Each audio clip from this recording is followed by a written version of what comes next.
こんにちは。はじめまして。特急便と申します。ツイッターの方では随分前から、皆さんと交流がありまして、ただ私の顔をね、お出ししてお話しするのは多分初めての方が多いと思います。よろしくお願いします。で、今日は、鳴らない時の鳴らし方をご案内します。で、自分自身、本当、末端の底辺の配達員でして、ほとんど鳴ってない時が多いですからね。で、私が鳴らし方を話すのも、ちょっとなんですけども、で、今日たまたまですね、Uber 関連の YouTube を見てみましたら、案内してる人の内容を見て、3分の1くらいかな。ああ、そうだな。そうっていうのはありました。で、3分の1は内容が合ってるんだけども、それはちょっと違うんだけどなっていうのがありました。で、また3分の1、残りは憶測だけで話していて、それは全然違うんですっていうのばっかりだったんですよ。で、私自身が、ウーバー2016年9月登録で、10月から開始してまして、ほぼ全国のウーバー配達員13万か14万かいると思うんですけども、その中で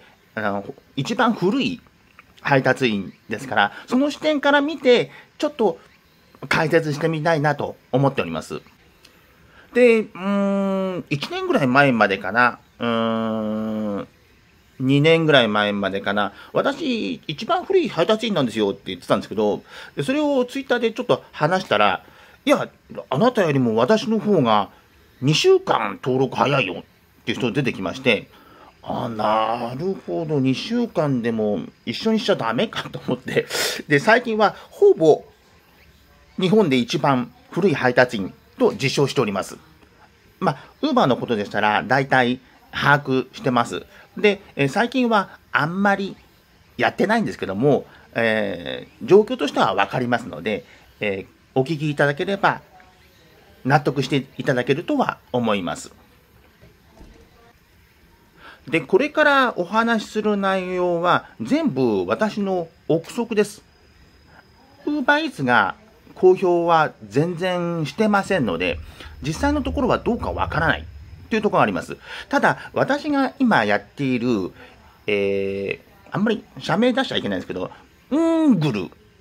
ルって会社がありますけど、そこの会社のレイターといって SEO 関連の判定士をしています。で、SEO 関連のブログとか書かれている方、それからYouTube で案内されている方の内容を見ますと、私から見ても大体合ってるし、なるほど、勉強になるなって、こちらの方が逆に勉強させられることもあったりして、大体内容は合っています。ですので、私がUber で経験したことを、多分そうだろうな、想像したことは、ほぼ合ってるんじゃないかなと思っています。ただ100%ではないです。で、今から言うことを全部お聞きにならなくても大丈夫です。ただ、半分以上は合ってると思いますので、よかったら実践されたり、お試しされたりしてみてください。で、まず、どうやって鳴らすかですけども、これやれば絶対鳴るって方法は、実はないですね。で、そう言うと、ここで番組終わっちゃうんですが、ただ、そういう時にも少しなりやすくする方法はあります。それをこれからご案内するんですけども、ちょっと話が長くなっちゃうんで、すいません。ちょっと付き合ってください。で、どういう基準で、Uber が鳴るかっていうと、一番単純な方法はこうなんですよね。見えますかね。A さんという人がお店から遠いところにいます。で、B さんという人もお店から遠いところにいます。それから C さんという人もお店から遠い人がいて、A さんが一番早い。B さんが2番目に大体配達が早い。で、C さんが3番目に配達が早い。で、D さんは遅いけどお店の近くにいる。で、この場合、誰が鳴るかっていうと、A さんがなります。一番早い人が行くっていうのが基本になります。で、すいません。ちょっと今暗くなってきちゃったんで、照明をつけて位置を変えました。で、一番早い人が行くってことは、都心でやってる場合、あんまり皆さん気にしなくても大丈夫です。都心の場合はいろんな仕事が実際にはどんどん出てきますので、で、一番早い人が行かなくても自分にも順番が回ってくるんですけども、田舎で、地方でやってる場合は、それが顕著に出てきます。一番早い人が配達してしまう。で、次自分が待つでも、その人が終わってると、またその一番早い人が配達してしまう。ってことで、地方でやってて、遅い人は、なかなか仕事が回ってきません。で、そういうことがあって、地方で自転車で、しかも遅い自転車でやってる人は、関西期になると、一向に仕事が入ってこないという状況に陥る場合はあります。それ当然あります。で、さっきの例で言いますと、実際に、仕事が1件しか発生していないってことはまずないんで、例えば2件あった場合は、その2件のうち、A さんがやった方が効率がいいのか、B さんがやった方が効率がいいのか、C さんがやった方が効率がいいのか、ということを計算しまして、こっちの店には A さんを派遣しよう。それからこっちのお店には C さんを派遣しよう。とか考えていくわけです。で、だんだん遅い人まで仕事が回るようになってきます。で、それで、A さんがリクエストを受けてくれればいいんですけども、拒否したりキャンセルする場合がありますよね。で、そうするとどうなるかというと、B さん、C さんにも行くかもしれないけど、その可能性はあんまり高くなくて、お店に一番近い人をランダムに鳴らします。で、地蔵が、鳴るっていうのはこういうことですね。一回、蹴られちゃうと、誰かに蹴られちゃうと、ランダムにお店の近くで鳴るようになります。だから、地蔵で、撮ったのをよく見てもらうと、誰かがキャンセルされたのが多いです。当然、キャンセルされないで、一番最初にここに鳴らす場合もなくはないですけども、キャンセルが多いです。でですね、次に、早い配達員ってどういうことかっていうと、ビュンビュン、バイクでも車でも速く走ればいいっていうもんじゃないんですよね。例えばですね、最高速度100キロ。まあ違反ですけどね、都心部でやったらね、100キロで走ります。ビャーンと速いんです。でも、なんかね、全体を通してピックしてから届けるまで、地図見るのちょっともたもたしてたり、渋滞入るのが多かったりして、平均が2キロ15分かかっている配達員がいます。最高時速20キロぐらいの、まあ普通の自転車乗ってる人で、でも、ピックから納品まで、だいたい10分ぐらいで終わります。っていう配達員がいたら、機械は平均の速い方を優先します。で、この平均の時間は全部の時間込みです。例えばトラブル処理したらトラブル処理の時間も入って平均速度を出しています。それでですね、さっきのスピードに、地図見てる時間とかトラブル解決する時間も入ってますから、なるべくピンズレに合わない方がいいんですけども、その方法を紹介します。で、大体、皆さん、ピックして、ポンってスタートして、で、地図も見ずに、ポンって行くのね。で、それは、ウーバーが推奨してる方法で、別に悪くはないんですけど、そうすると、ピンズレに遭遇しやすいです。で、現地に行って、ちょっとしたピンズレとかに会うと、意外とね、方向感覚がわからなくなって、東にずれてるのか、北にずれてるのか、南にずれてるのかってわかんないんですよね。で、僕は、出るときにチェックして、それから、行った方がいいと思います。結構ね、ガンガンやってる人でも、パーって、タップして、バーって行っちゃうんだけど、で、自分が注文したものを、GPS で見てる場合がありますけども、かなり速い人でも、ビャーってこっちに来て、近所で多少迷ってから来るんですよね。ロスがもったいない。で、出発するときにピンズレかどうかっていうのは分かりますから、その確認の方法をご案内します。で、例えば大手町3丁目2-8。大手町なんていうところはどこの町でもありますけども、で、3は見えませんが、拡大すると真ん中に2ってとこが見えてくるんですよね。で、もうちょっと拡大すると、原則として、東南の方向から時計回りに最後の地番がついてます。で、ここが1だったら、2で、3で、例えばの話、7で、ここが10だったら、ここが8かなって想像できるし、で、このポチポチが8のところについてれば、ドンピシャですね。で、このポチポチがこの辺とか、それともそもそもこの番号が違うとか、その場合はピンズレですから、あらかじめ調べ直して出発した方が、時間的にはずっと早いです。で、ちょっと話がそれますけど、道に隣接していないマンションとか個人宅で迷うときありますよね。東から行くの？門は西にあるの？北側からって建物見えてるんだけど、どこかわからないわ、みたいな、あります。そういう時に、一番最後のね、地番を見るんですよね。例えばこの Y マンションが、見えますかね？ Y マンションが、最後の地番が11だった場合は、この先ほどの時計回りの地番を追ってって、11ですから、10の次あたりにあります。ですから、取り付け道路は、このあたりから入っていくんだな、想像できます。これでだいたい9割方は解決しますけども、残る1割は、稀にですけど、この通りになっていません。その時は諦めて、他の解決策、地道に歩いて探すとか、電話するしかないです。それはでも、年に2、3回しかない。で、先ほどですね、配車はスピードだけでとりあえず決まりますって言っちゃったんですけど、他にもファクターもあります。で、大きいのが足跡。1ヶ月ぐらい全然配達しないで、記録を消しちゃうと消えちゃうんですけど、そうすると、鳴りがほとんどなくなります。1ヶ月ブランクがあるとほとんどなりません。で、足跡はどういうことかというと、最終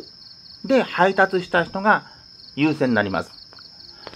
あれ、さっき昼配達した人に僕がまた夕食も配達するってありますよね。あれなんでかっていうと、一番最後に配達した人が配車的には優先されるから。だから、1日2回配達するっていうのはあり得ます。で、もし昨日配達した人と、一昨日配達した人と、1週間前に配達した人がいたら、同じ条件であれば、昨日配達した人が有利です。その人たちは誰もいなければ、3ヶ月前に配達した人、半年前に配達した人、1年前に配達した人いたら、その一番手前の人が有利になります。で、足跡の延長で、時間の話をします。で、よく、売上自慢をしてる人をよく見ると、必ず長時間稼働してます。1日10時間とか、最近では12時間とか13時間、15時間ぐらいの人もいるのかな。運転時間、ギリギリまでオンラインするんですよね。で、そういう風にすると、1日1時間の人は、過去1ヶ月の履歴、足跡がまばらなんだけども、1日10時間も配達する人は、もう、点々でいろんな場所に履歴がつきます。で、こうなると、自然と強くなるんですよね。だから絶対なります。で、よくあるパターン、私なんかそうなんですけど、六本木が鳴るよとか渋谷が鳴るよって言っててもずっとね、そこにいるのね、飽きちゃうんですよね。1日か2日ぐらいしか回遊できないかな。もう飽きちゃって、他のとこ行きたいんですよね。じゃあ今日は御徒町行こうとか、今日はなんか西の方、練馬の方行こうかなとか、今日は江戸川区の方行こうかな。東京だったらね。で、いろんなところ回遊してると、履歴が弱くなっちゃうんですよ。で、そうすると、トップの人の売り上げの半分ぐらいしかいけなかったり、そういうのは十分あります。なるべく売上のことを考えるんであれば、回遊っていうか、そのあたりを回遊してた方がいいです。いろんなところ行かない方がいいと思います。で、それでさっきの話の延長になりますけど、今日はなってないな、ちょっといつもと違う場所に行こうかなってね。いつもの違う場所、ダメです。大体ね、なりません。時々連続してなる時もあるんですけども、それはたまたまだと思った方がいいです。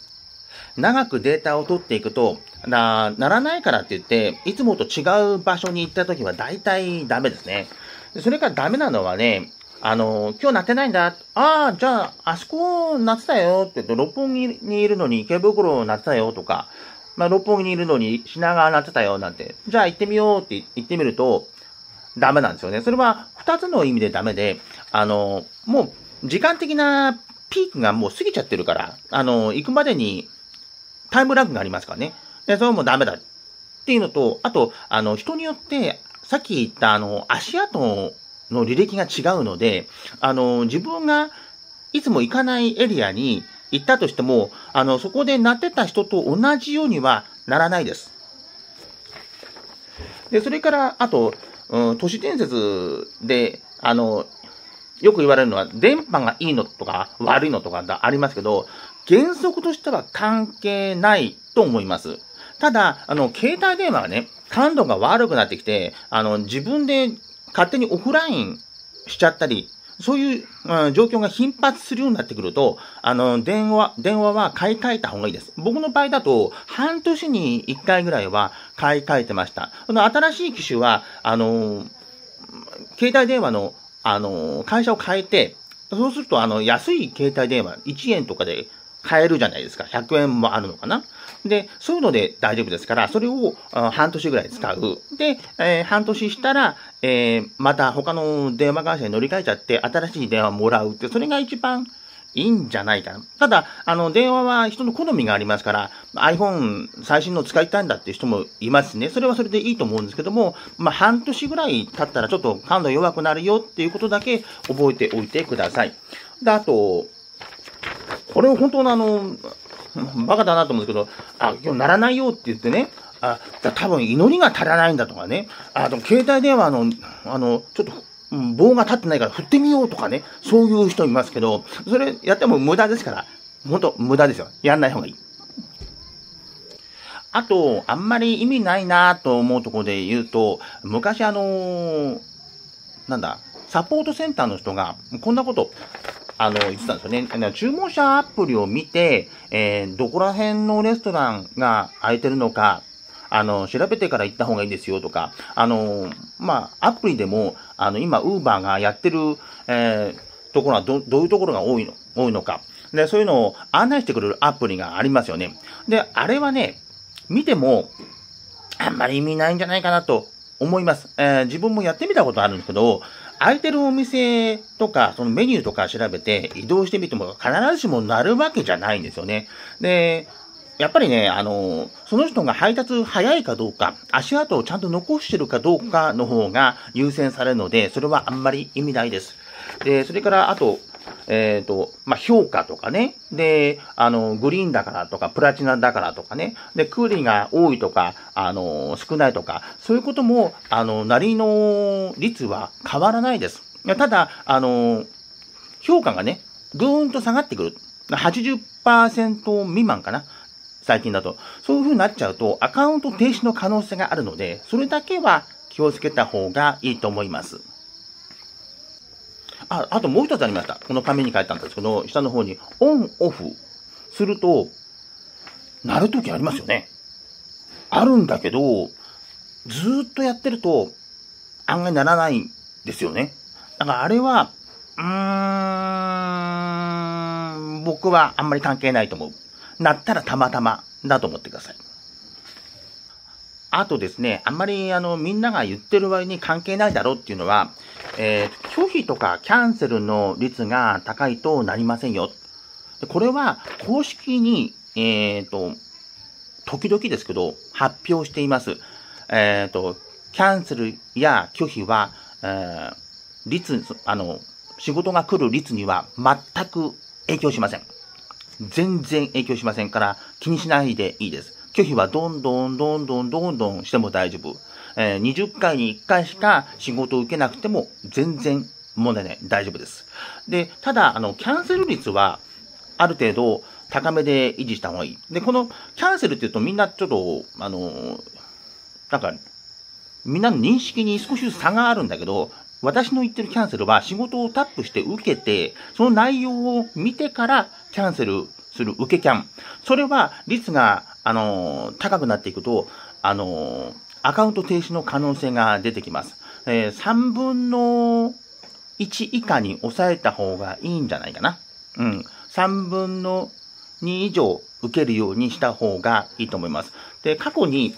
もう5年ぐらい前になりますけども、キャンセル戦法というのが流行ったんですよね。キャンセルどんどん、いくらしても大丈夫だから、とりあえず注文どんどん受けちゃって、内容を見て、自分が行きたいところ以外は全部キャンセルする。で、当時は大丈夫だったんですよ。で、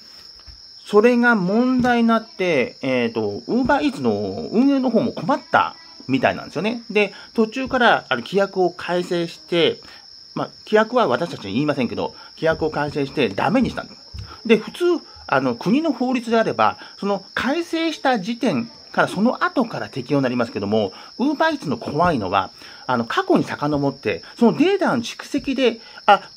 なたはこれまで、70% キャンセルしてますから、もうダメですよって、赤点になっちゃう。これから頑張ります。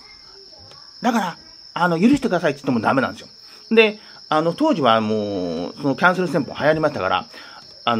サポートセンターで、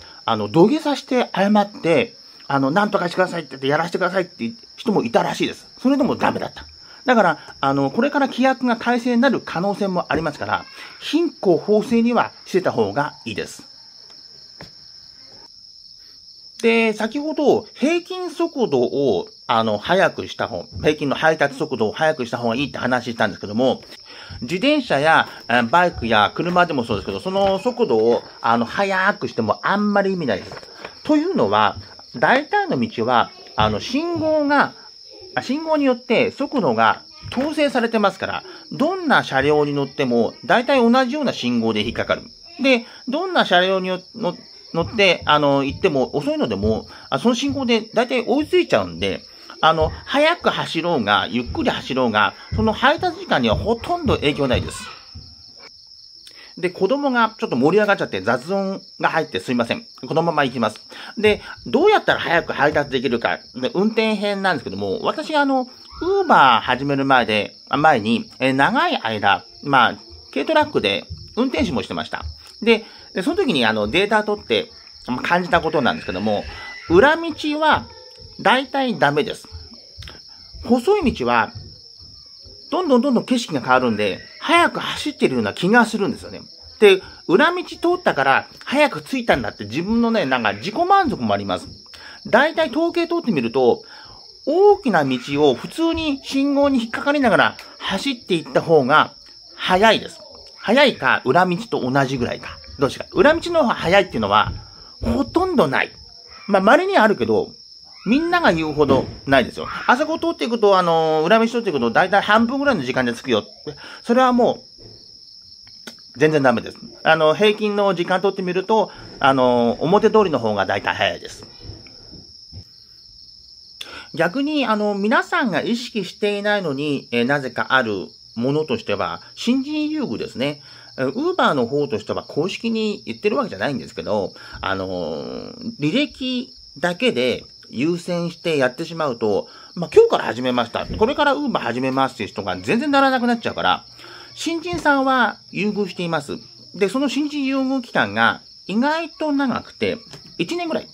続きます。で、だんだん新人優遇が外れていくんですけどね。で、よく売上自慢する人で、3ヶ月、稼働して、私慣れてきたんで、こんなに売り上げありますとか、半年でこれだけ売り上げありますって、それ当たり前なんですよね。自分も慣れてきて、新人優遇の期間もまだ、だんだん減ってはいるけど、そうでもないから、どんどんなるわけですよ。で、どんどんこなすと仕事が入ってくるから、それはあなたの努力の可能性もあるけど、半分以上はだいたい新人優遇期間のせいです。で、それで、1年過ぎた人が、去年あんなになったのになんで俺ならないんだろう、私ならないんだろうって心配になるじゃないですか。それは普通ですから、あんまり心配しない方がいいと思う。新人優遇期間の売り上げはかなりすごいですからね。それと比べちゃうと、2年目はちょっと落ちます。それはしょうがないこと。で、逆に言うと、2年目、3年目で、1年目と同じように、売り上げ上げてる人は、かなりすごいですね。毎日たくさん稼働して、足跡をどんどんまんべんなくつけて、いろんなところを浮気して、歩かないで、ある程度固めてやってる人は、なります。それで、順番を決めるファクターの一つに調整があります。で、ある人が、ある日、とても忙しい日とか、大雨が降った日に、たくさんやってしまうと、次の日に干されちゃう時ありません？あるんですよね。それがなぜかっていうと、月曜日から次の月曜日まで時間を取ってるんですよね。で、その時間の、運転時間ですけど、タップして仕事を取ってから終わるまで、最後完了するまで、運転時間って言いますけど、その運転時間の平均の低い人から優先して配車します。例えばですね、あるお店に取りに行ける人が何人かいたとするでしょ？で、その人が運転時間が、一人の人は5時間ぐらいある。で、もう一人の人は3時間ぐらい平均してやってます。で、もう一人の人はこれまで平均して2時間ぐらいやってます。とすると、稼働時間全体にもよるんだけど、稼働時間全体が同じだとしたら、運転時間の一番低い人、仕事が回ってない人に優先して配車します。で、これが起こってしまうがゆえに、例えば昨日とても忙しかったこの人、今週平均して5時間ぐらい運転時間使ってますって人は、この他の人たちが運転時間伸ばしていくまで、しばらくお休みになってしまう。そういうことが起こり得ます。で、これをどういうふうにして対策すればいいかっていうと、ずっとオンラインにして待つしかないですね。他の人がだんだん仕事を多くやっていくと、自然にそれが追いついてきて自分の順番にもなりますから。で、3時間ならなかったのに急になりだしたとか、そういう現象あるじゃないですか。それはその時ですね、自分がもうかなり仕事をやってて、ちょっと、順番的に劣後になっていて、他の人が伸びてきたから、で、自分の順番にもなってきた。そういうことになります。あと、運転時間の平均の対策にはもう一つありますね。やはり都心部の方が稼働が皆さん高いので、運転時間の平均も高くなる傾向にあります。ローカルな田舎の方でやってると、みんな暇なんで、で、平均がちょっと落ちてきちゃうんです。ちょっと何回か仕事すると自分の順番がもう劣後になってしまう。そういう可能性が大です。ですから、都市部が嫌でなければ、真ん中辺で稼働した方が稼げます。それは皆さん体感で分かってると思うんですけども、実際、データ的にもそうです。あとですね、運転時間をなるべく使わないようにっていう考え方からすると、街の中心に行くのはちょっと避けた方がいいかもしれない。というのは、街の中心に行ってしまうと、とても信号が多かったり、歩行者が多かったりして、とても時間がかかります。で、また、街の中心には、ハイライズのね、高層マンションがあって、で、高層マンションに入館手続きして入ってって降りてくるまで、もうその運転時間に入っちゃうから、なるべくそこ避けたいじゃないですか。で、街の中心にはそういうの多いんで、なるべく行かない方がいいかもしれない。で、私のおすすめなんですけども、中心部は黒三角ですね。競馬みたいになっちゃいますけど、ちょっと外れたところがおすすめ。20丸です。で、もうちょっと外れたところ、ちょっとだいぶルーラルエリア、田舎に入ってきちゃいますけど、その辺が丸。で、もっと外れた、完全に田舎のところは、バッテンかな。私そういうとこが好きなんで、バッテンの方に行っちゃうんですけど、稼ぎだけを考えた場合は、もうちょっと都市部に寄った方がいいです。あと、運転時間を節約する、一つの方法なんですけども、自分の場合ですと、あんまり配達も早くないし、おじいちゃんなんでね、もうね、一件一件受けてます。ダブルとかトリプルとかやらない。なんでそれがいいかっていうと、ダブルで例えば800円とかね、しても、それを一つ取って、キャンセルして、配達しても500円ぐらいくれたりするんですよね。そしたら、シングルの方がいいなって思いますよね。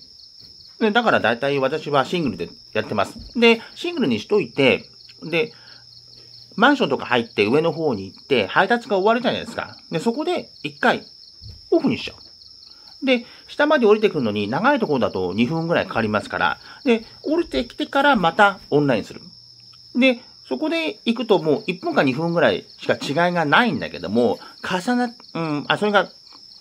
積算されていくと、かなり節約になりますので、運転時間の節約にはいいです。で、先ほど、優先される配達員が拒否したりキャンセルした場合は、お店の近くがなりますよってざっくり言っちゃったんですけど、それは2年ぐらい前までの情報で、今は違います。で、ギザギザがあるじゃないですか、アプリ見ると。このペケペケエリアの端っこがこれです。で、このギザギザは何かっていうと、六角形方眼の一番端っこなんですよね。で、なんでその六角形かっていうと、データを管理するのに、一人一人の配達員とか、一箇所一箇所のお店で管理しているわけではないんです。その六角形の中に入っている、配達員とかお店は全部一箇所にいるとして計算されています。ですから、私の配達員よりも、配達員の方が5メートルお店に近いからなるとか、その逆とか、それはありえないです。で、初期のアプリでは、この六角形の方眼の直径がだいたい2、300メートルありまして、ちょっと大きかったです。で、最近でももうだいぶ経ちますけども、その直径が100メートルぐらいになりました。で、初期のその方眼は、その広大なエリアを同じ配達員、同じお店の地域ってやってたんで、かなり配車がアバウトでした。で、かなりずれる時もありました。で、最近はその方眼が、精度がちっちゃくなってきたんで、全然違うところにいる配達員を、そのお店に、行かせるということはなくなりました。それから、ダブル、トリプルですか？ダブルも昔は、こっち行ってまた、反対側に行くとかあったんですよ。それが、方眼がちっちゃくなったおかげで、それが精度が増しまして、ダブルも、配達してもいいかな、ぐらいの感じになってきました。で、先ほど言った配達の足跡もこの方眼によってつけてまして、で、同じ配達先に配達するってことも当然あるし、あれさっきこっちのマンションに行ったのに、その次の隣の、近くのマンションに行くってこともありますよね。で、隣のマンション、その次のマンション、前に行ったマンションと全部同じ方眼に入ってるので、そのデータ上は同じところに行ったということになっています。で、何回か、お話ししてるんですけども、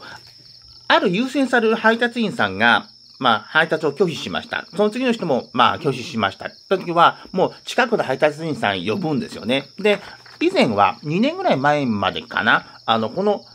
お店が入ってるセルの上にいる配達員さんを呼んだんですよ。でそうすると、マクドナルドの近くにいれば仕事が入ってくるんだって、みんなマクドナルドの前に集まっちゃって、そこで座ったりして問題になったんですよね。すいません。すいません。場所を変えました。もう子供が寝るって言うんでね、追い出されまして、違う部屋に来ました。それで、どこまで話しましたかね。この、マクドナルドの周辺に集まる、いわば地蔵さんですね。地蔵さん対策のために、今度こういう風にしました。今度、セルの近く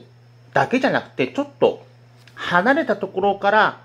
配達員を呼ぼうということになったようです。それが2年前に変更です。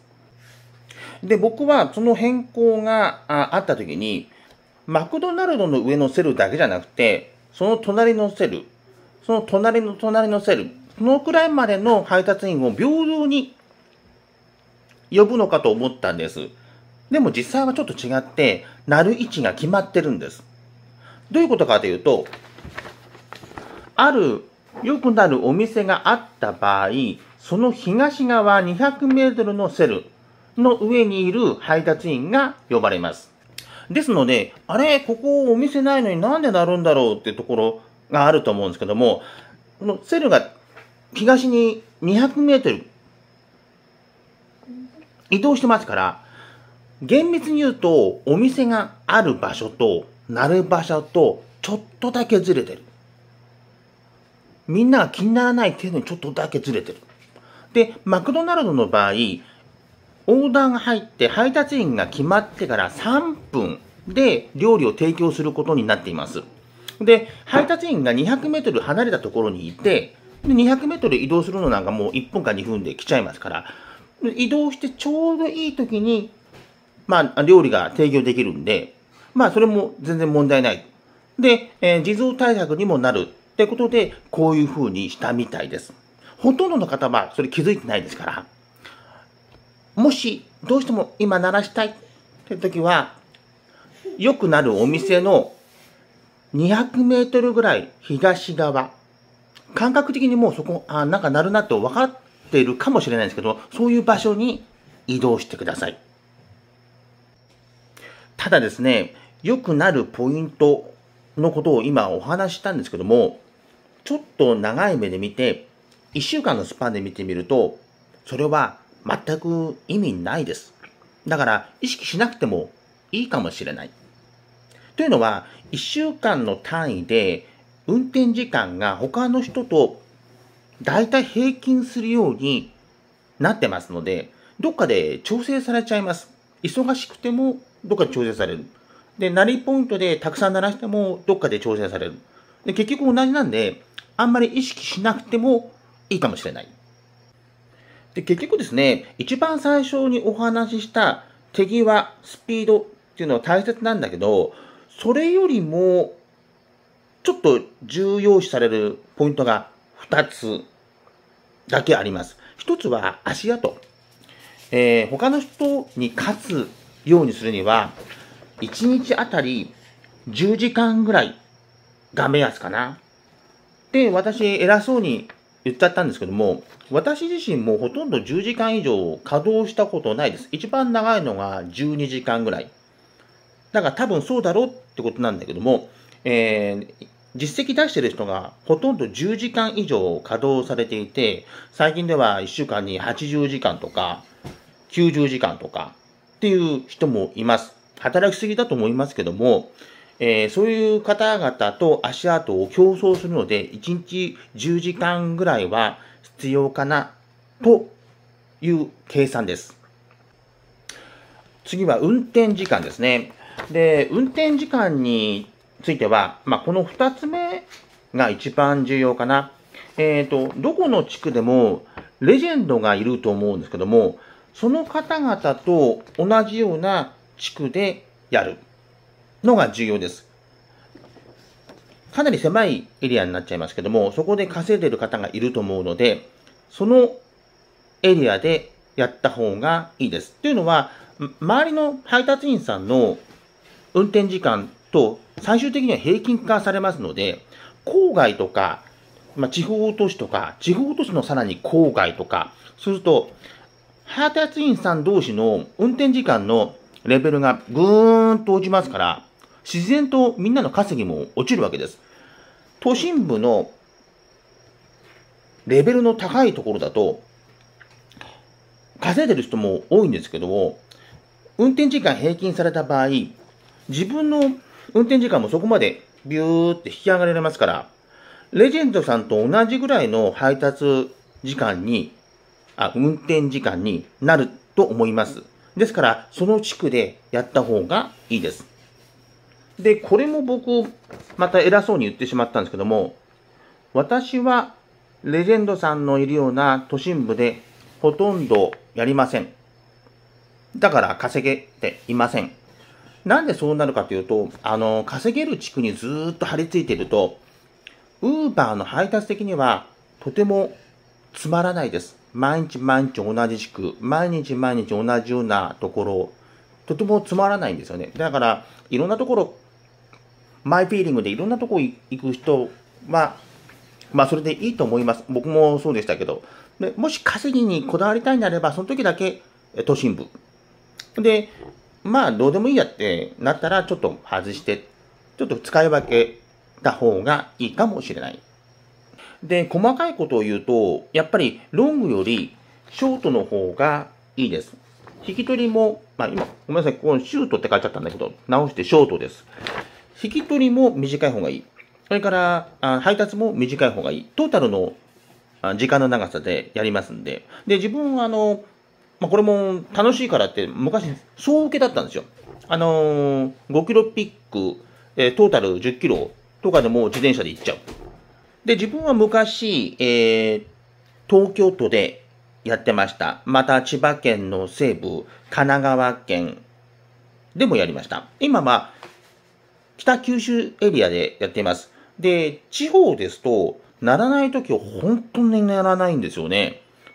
で、最近コロナの特需が終わって、で、また逆に配達員が増えてるのかな、ほとんど仕事が入ってこなくなってきましたよね。そうすると、総受けでやってしまってると、もう何日も仕事が入ってこない状態とか出てくるわけです。地方ですとね。東京の方からすると信じられない状況だと思うんですけども、そういう風になっています。で、ちょっと反省しまして、最近では、ショートだけやるようにしてます。で、運転時間は、レベル低いですが、変わらないですが、ショートにした分、今まで総受けだった、回数の倍、3倍ぐらいにはなってます。で、これはちょっと細かいですけども、シングルにして、なるべく仕事を終わったらオフにするモードにして、で、完了したらもうオフにしちゃってます。で、そうすると大きなマンションに入っていって、そこで完了して、で、下まで降りる時間、1分か2分か3分、その程度ですけど、毎回節約になってますので、それも、運転時間の節約になって、全体的の回数の向上に貢献しています。あと、運転時間の話で言えば、今日暇だから、今ちょっとピック5キロで2キロとか7キロになったけどとか、13キロになったけど、バイクの方だとそのくらい出てくると思うんですけどね。そういうのは受けない方がいいです。誰か他の人に言ってくれる人いるんで、振っちゃった方がいいと思います。というのは、無駄に運転時間使っちゃうと、他でね、後で仕事がね、入ってこなくなっちゃうから、なるべく長いのは、むやみに長いのは受けない方が、暇な時でも受けない方がいいです。あとごめんなさい。話が長くなってしまって、もうすぐ終わります。で、先ほど都心に行き過ぎない方がいいよ、ちょっと離れた方がいいよって話したんですけども、じゃあどのくらいの距離で離れればいいのか。東京都心だと、例えば六本木に行って、六本木から離れても、また他のとこが、エリアに、強いエリアに入っちゃったりして、あんまり意味ないんですけど、地方都市だと、強いエリアが真ん中にあります。そのと